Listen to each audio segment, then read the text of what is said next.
বন্ধু বান্ধৱীসকল জ্যোতি পলাছ ইউটিউব চেনেলৰ অন্য এটা ভিডিঅ'লৈ সকলোকে স্বাগতম জনাইছোঁ। বন্ধু বান্ধৱীসকল আজি মই আপোনালোকলৈ লৈ আহিছোঁ থাৰ্ড গ্ৰেডৰ চাকৰিয়ালসকলে প্ৰথম মাহৰ দৰমহা কিমান পাব। বন্ধু বান্ধৱীসকল যদি চেনেলটোলৈ প্ৰথমবাৰৰ বাবে আহিছে প্লিজ ছাবস্ক্ৰাইব কৰি বেল আইকনটো টিপি অল কৰি থ'ব যাতে মই দিয়া ভিডিঅ'বিলাক আপুনি পোনপ্ৰথমে চাব পাৰে।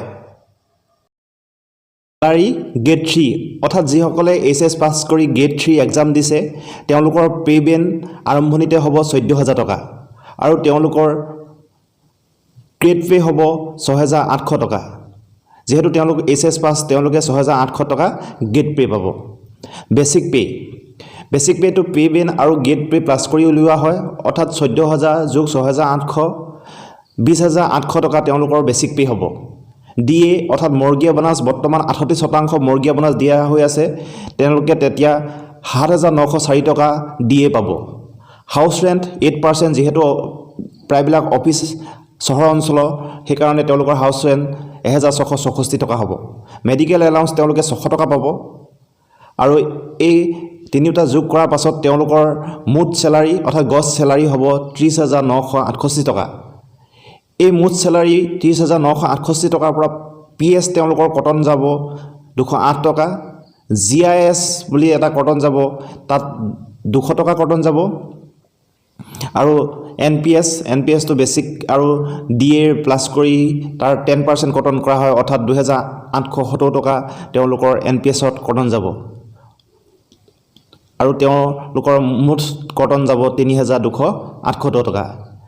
এতিয়া 30,968 টকাৰ মুঠ চেলাৰীৰ পৰা 3,278 টকা কটন গ'লে তেওঁলোকে নেট চেলাৰী পাব অৰ্থাৎ তেওঁলোকে নিজেই খৰচ কৰিবলৈ পাব 27,690 টকা। এয়াই হৈছে গ্ৰেড 3 এইচএছ পাছ কৰাৰ যিসকল কেণ্ডিডেট আছে তেওঁলোকে 27,690 টকা দৰমহা পাব।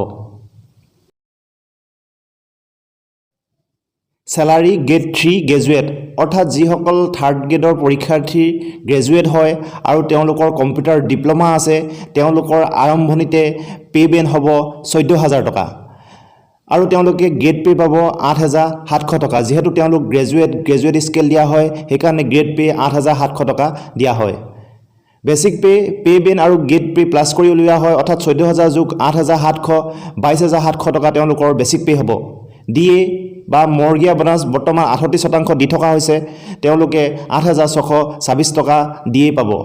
হাউচ ৰেণ্ট বৰ্তমান 8% দি থকা হৈছে যিহেতু প্ৰায়বিলাক চাকৰি চহৰ অঞ্চলত হ'ব সেইকাৰণে হাউচ ৰেণ্ট 8% হ'লে 1,816 টকা তেওঁলোকৰ হাউচ ৰেণ্ট হ'ব।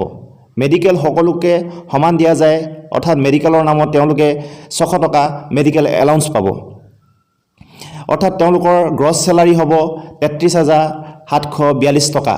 এই 33,742 টকা মুঠ চেলাৰীৰ পৰা পি টেক্স কটন কৰা হ'ব 208 টকা, জিআইএছৰ নামত তেওঁলোকৰ কটন যাব 200 টকা আৰু এনপিএছ বেচিক আৰু ডিএ প্লাছ কৰি 10% লোৱা হয় অৰ্থাৎ 3,132 টকা তেওঁলোকৰ এনপিএছৰ নামত কটন কৰা যাব অৰ্থাৎ মুঠ 3,540 টকা তেওঁলোকৰ কটন কৰা হ'ব।